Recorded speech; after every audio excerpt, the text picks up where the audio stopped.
बंगाल चुनाव की यदि बात करें तो सभी राजनीतिक दलों ने अपनी ताकत झोंक दी है, चाहे भारतीय जनता पार्टी हो, टीएमसी हो। खासतौर पर ये दो ही पार्टियां हैं, अन्य पार्टियां भी चुनाव में हैं, लेकिन वो महज नाम के लिए हैं। फाइट कहा जा सकता है कि बीजेपी और टीएमसी के बीच ही है। और इसी मसले पर बातचीत करने के लिए हमारे साथ मौजूद हैं वरिष्ठ पत्रकार राम नारायण श्रीवास्तव जी। इनसे बात करेंगे। बंगाल से अभी आप होकर आए हैं सर, अगर बंगाल की तस्वीर की बात करें तो आपने जमीन पर वहाँ क्या देखा? देखिए, पश्चिम बंगाल की तासीर बाकी राज्यों से एकदम अलग है। वहाँ पर कोई भी सरकार आई तो लंबे समय तक रहती है। आज़ादी के बाद पश्चिम बंगाल ने केवल 3 पार्टियों की सरकारें देखी हैं। पहले कांग्रेस, उसके बाद लेफ्ट वामपंथी दल और उसके बाद तृणमूल कांग्रेस। जबकि अन्य राज्यों में सरकारें बहुत तेज़ी से बदली हैं। लंबे समय तक सत्ता में बंगाल में कोई पार्टी रहती है। ममता बनर्जी को 15 साल हो गए हैं, कम्युनिस्ट शासन भी 30 साल चला था। तो बहुत लंबे समय बाद ही बंगाल के लोग बदलाव के लिए जाते हैं।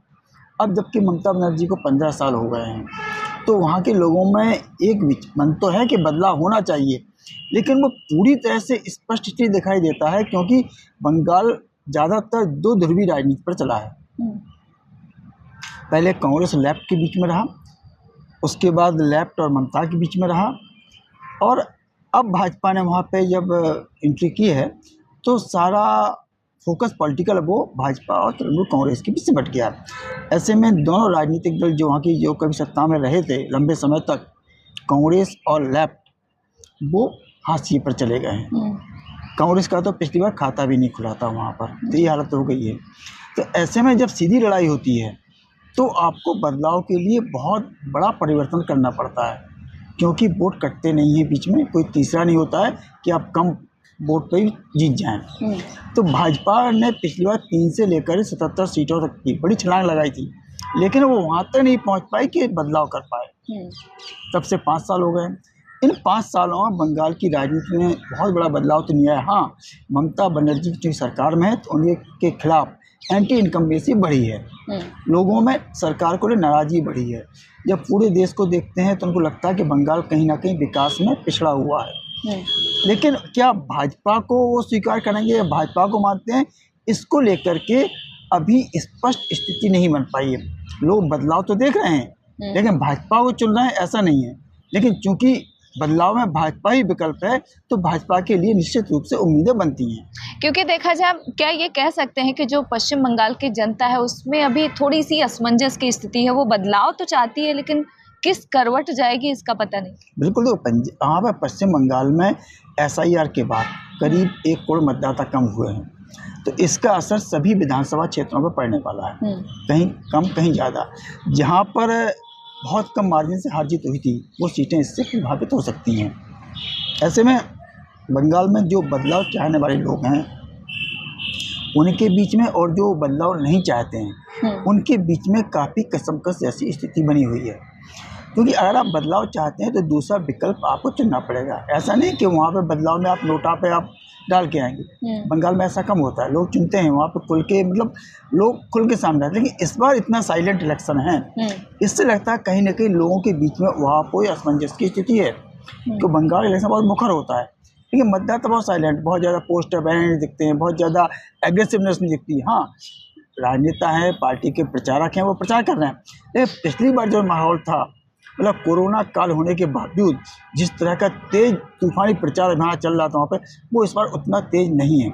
लोग साइलेंट है, मतलब कहीं ना कहीं लोगों के बीच में असमंजस है, और जब असमंजस होता है तो बदलाव की संभावना बनती है, आमतौर पर देखा गया। क्योंकि खुल के लोग पिछली बार, जैसे ममता दीदी ने आकर के पिछली बार इतना ज़्यादा अपना पूरा फैलाया था और वो लाभ ले गई थी, अपनी सहानुभूति अपने लिए खड़ी कर ली थी, ऐसी स्थिति इस बार नहीं दिख रही है। और लोग जब असमंजस में होते हैं तो आखिरी मूवमेंट में ही वो तय करते हैं कि वो बदलाव चाहते हैं या एक बार फिर मौका देना चाहते हैं। अगर ममता बनर्जी की बात करें सर, पिछली बार बीजेपी ने कुछ गलतियां भी की थी, तो आपको लगता है कि इस बार वो सीधे तौर पर ममता बनर्जी को अटैक करने से भी बच रही है? जो पिछली बार की गलती कहा गया था कि बीजेपी ने कुछ गलतियां कर दी। नहीं, गलती तो हम नहीं कह सकते। पिछली बार बीजेपी को अपनी जगह बनानी थी। बीजेपी 3 सीटों पे थी, बहुत कम वोट था, तो बीजेपी एग्रेसिव नहीं होती तो बीजेपी आगे कैसे बढ़ती?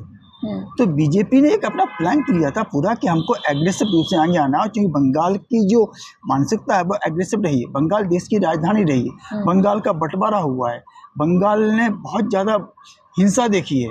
जब देश का बंटवारा बंग भंग हुआ था, अंग्रेजों ने किया, तब बंटवारा देखा। जब बंगाल को बांटा गया था, फिर बंटवारा हुआ, पूर्वी पाकिस्तान बना, पश्चिम पाकिस्तान बना। तो बंगाल की जनता में एग्रेसिवनेस ज़्यादा है। तो जब भी कोई नई चीज़ आती है तो वो एक आक्रामक रुख लिए रहती है। इसके अलावा देखा जाए अगर पश्चिम बंगाल चुनाव की बात करें सर, तो हुमायूं कबीर और AIM का, ओवैसी का गठबंधन भी हुआ, अब गठबंधन टूट भी गया। आपको लगता है कि ये जो तमाम लोग हैं ये कहीं ना कहीं बीजेपी को मदद ही करते हैं? तो मदद वाली बात इसलिए नहीं हो सकती है क्योंकि ये बहुत छोटे फोर्सेस हैं। 10-12 सीटें तो आप असर डाल सकते हैं, लेकिन जहाँ इतने बड़ा हाउस 294 का हाउस है वहाँ पर बहुत बदलाव नहीं आता। पिछली बार हमने देखा बीजेपी इतनी बड़ी सफल 377 पहुँची, लेकिन ममता बनर्जी 215 पे थी। सीटों का गैप बहुत ज़्यादा था।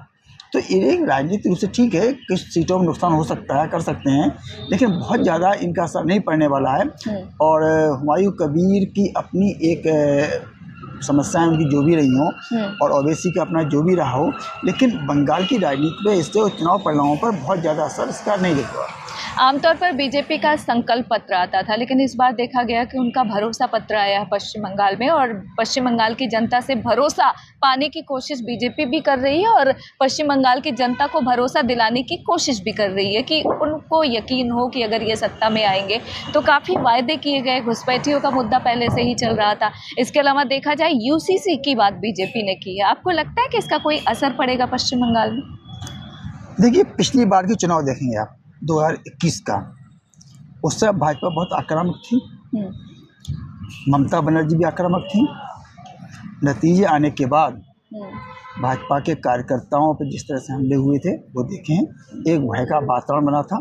उसके पहले भी हिंसा हुई थी जब पंचायत चुनाव हुए थे वहाँ पर, तो एक भय के वातावरण में भाजपा को संघर्ष करना पड़ा था। इसलिए भाजपा ने इस बार सबसे ज़्यादा जोर दिया भय मुक्त बंगाल। बार बार पब्लिक कह रही कि भाई डरो मत, हम भय मुक्त चाहते हैं, हम भय से मुक्त कराएंगे बंगाल को, और भरोसा दिला रही है। तो भाजपा पिछली बार यहाँ चूक गई थी, वो भरोसे के साथ में और भय को ख़त्म कर आगे आना चाहती है। क्योंकि एक आम मतदाता तो डरता है कि हम वोट दे दिया, पता लग ही जाता, छोटे क्षेत्र होते हैं किसको वोट दे कहाँ दिया, तो बाद में उन पर हमले ना हो, उन पर हिंसा का शिकार ना होना पड़े, उन्हें घर बार छोड़ के भागना ना पड़े। तो एक भय का जो माहौल उसको ख़त्म करने में बीजेपी ने इस बार पूरी ताकत झोंकी हुई है, और जब भय ख़त्म होता है तभी भरोसा जागता है। तो भाजपा का संकल्प पत्र है, उसमें पूरा जोर इसी पर है कि डर के आगे जीत है। आप छोड़िए डर, हम हैं यहाँ पर। और जो चुनाव आयोग ने पिछली बार की स्थिति देखी थी उसको उसने ज़्यादा इस बार केंद्रीय बलों को लगाया गया, और ये भी एश्योर किया गया है कि मतदान के बाद भी जब तक स्थितियाँ सामान्य हैं केंद्रीय बल वहाँ मौजूद रहेंगे। तो कहीं नहीं लोगों के मन से डर निकालने की कोशिश की गई है। यानी कि पश्चिम बंगाल की जनता में भरोसा दिलाने की कोशिश की गई है। इसके अलावा अगर बात करें सर पश्चिम बंगाल की, देखा जाए तो किसी ज़माने में कोलकाता राजधानी हुआ करता था। आपको लगता है कि पश्चिम बंगाल के साथ अनदेखी हुई है? जो विकास पश्चिम बंगाल डिजर्व करता था वो आज तक हो नहीं पाया। अनदेखी किसने की है? वहाँ की सरकारों ने की है। केंद्र सरकार ने कई राज्यों में देखिए, आप आंध्र प्रदेश देखिए, चीफ मिनिस्टर हैं चंद्रबाबू नायडू, अपने राज्य के लिए कितना पैसा ले जाते हैं, सभी दलों से उनके अलायंस रहते हैं। वो केंद्र सत्ता में, वो UPA में भी रहे, वो NDA में भी रहे। अपने डेवलपमेंट के जब आदमी करना चाहता है, जब राज्य की सरकार, तो समस्या नहीं आती। लेकिन पश्चिम बंगाल में पहले वामपंथी दलों ने अपने आप को देश की जो मुख्य विचारधारा से लग रखा, तो उसका नुकसान हुआ। उसके बाद ममता बनर्जी आई, केंद्र से लगातार टकराव रहेगा तो नुकसान होगा। आपको अपने राज्य का भला देखना, राज्य की जनता ने आपको शासन सौंपा है तो आपको उस जनता के प्रति जवाबदेही निभानी पड़ेगी। बजाय इसके कि हमारी राजनीति सुरक्षित रहे, हमारी सत्ता सुरक्षित रहे, इसके बजाय आपको जनता के हितों को सुरक्षित करना पड़ेगा। तो पश्चिम बंगाल की अनदेखी वहाँ की राज्य सरकारों की वजह से हुई है, केंद्र की वजह से नहीं। केंद्र की तमाम योजनाएं पूरे देश में जाती हैं और कई राज्य लाभ उठाते हैं, पश्चिम बंगाल भी उठा सकता है। तो उसने नहीं उठाया, वहाँ नेताओं ने, जो भी उनकी राजनीतिक मजबूरियां नहीं हो, राजनीतिक कारण हो, उसकी वजह से अनदेखी हुई है। इसलिए बार बार इस चुनाव देखिए, भाजपा का जो दावा है कि आप डबल इंजन सरकार लाइए, हम आपको विकास ला के देंगे, और जो बंगाल कभी औद्योगिक क्षेत्र में या सांस्कृतिक क्षेत्र में और अपनी पहचान रखता था, उस गौरव को वापस दिलाएंगे। इसके अलावा अगर वहाँ के हालात की बात करें सर, तो जैसे कि लोगों से जब बातचीत होती है तो कहते हैं आज भी जो महिलाओं के साथ वहाँ पर इतना ज़्यादा शोषण होता है, उनको प्रताड़ित किया जाता है, जो माहौल है वो देश के अन्य राज्यों जैसा नहीं है। आप वहाँ से होकर आए हैं, आपकी वहाँ के लोगों से भी कुछ बातचीत हुई होगी, क्या पता चला? 15 साल से ममता बनर्जी मुख्यमंत्री हैं, महिला हैं, बंगाल की राजनीति लीड कर रही हैं जी। तो महिलाओं और बच्चे तो पूरी दुनिया में सबसे ज़्यादा अत्याचारी शिकार होते हैं। कोई एक राज्य नहीं है, भारत के अन्य राज्यों में भी ये समस्या सामने आती है। और ममता बनर्जी कोई महिला होने वाली मुख्यमंत्री नहीं, इतने लंबे समय तक लगातार मुख्यमंत्री है। शायद ही कोई महिला मुख्यमंत्री लगातार इतने समय तक मुख्यमंत्री रही हो। तो महिलाओं पर अत्याचार इस वजह से हो रहा है। पश्चिम बंगाल है, वहाँ पर ऐसा कुछ नहीं है, वो हर जगह स्थितियाँ वैसी हैं। लेकिन चूंकि सबसे कमज़ोर तबका महिला और बच्चे होते हैं, वो कोई भी जब अत्याचार और शिकार सबसे पहले वही होते हैं, कहीं भी हो। तो महिला और पर अत्याचार इतना मुद्दा नहीं है, बजाय इसके कि आपको महिलाओं का सशक्तिकरण करना है, महिलाओं को मजबूत करना है। पूरे देश में जहाँ प्रयास किए गए वहाँ सफलता मिली, जहाँ प्रयास नहीं किए जाएंगे वहाँ सफलता नहीं मिलेगी। आपको आगे लाना पड़ेगा। आप देख, पश्चिम बंगाल तो अपने नेतृत्व के लिए पूरी दुनिया में जाना जाता है। पश्चिम बंगाल में आप देखें, गुरुदेव रविन्द्रनाथ टैगोर ने जो थे, पहले बहुत सारे आपके ब्रह्म समाज चला, बहुत समाज सुधार के आंदोलन चले हैं। देसी राजधानी तो लंबे समय तक रही है। 1911 में बड़ी दिल्ली राजधानी आ गई, लेकिन प्रभावी रूप से तो 1927 के आसपास ही हो पाई, तब दिल्ली यहाँ बन रही थी, तैयार हो रही थी। तो लंबे समय तक वहाँ पर रहा। वो बंगाल आज पीछे क्यों रह गया?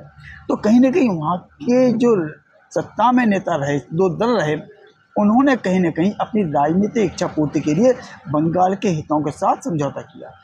आखिरी सवाल सर, क्या लग रहा है इस बार बंगाल में क्या? हालांकि नतीजे बताएंगे, लेकिन आपका तजुर्बा क्या कहता है? नहीं, पश्चिम बंगाल तो हर जनता तो तय करती ही है, लेकिन हमने कहा ना, पश्चिम बंगाल की मनस्थिति बदलाव की है, लेकिन वो मतदान के दिन तक किस रूप में पहुंचती है, वहाँ की जनता अपना असमंजस तोड़ के बदलाव की तरफ जाती है या जो पहले स्थिति थी इस पर काम रहती है, ये उसे तय करना है। अभी वहाँ ही मंथन चल रहा है, इसलिए इतना साइलेंट इलेक्शन है। लेकिन हाँ, जब हम देखते हैं, जब कोई बदलाव स्थिति बनती है तो कई बार बहुत मुखर होता है, कई बार एकदम साइलेंट हो जाता है। दोनों स्थितियों में बदलाव होता है। तो देखना पड़ेगा इस बार की जो बंगाल अपनी प्रकृति के विपरीत जाकर साइलेंट हो गया है, तो क्या नतीजे देता है, देखना पड़ेगा। धन्यवाद हमसे बातचीत करने के लिए। हमें भी इंतजार रहेगा नतीजों का, जब पता चलेगा कि आखिरकार पश्चिम बंगाल की जनता चाहती क्या है। क्या वो इस बार बदलाव का मन बना चुकी है, या फिर एक बार फिर से ममता बनर्जी की ही सरकार बनती है। दिल्ली से इंडिया पोस्ट न्यूज़ के लिए ममता चतुर्वेदी।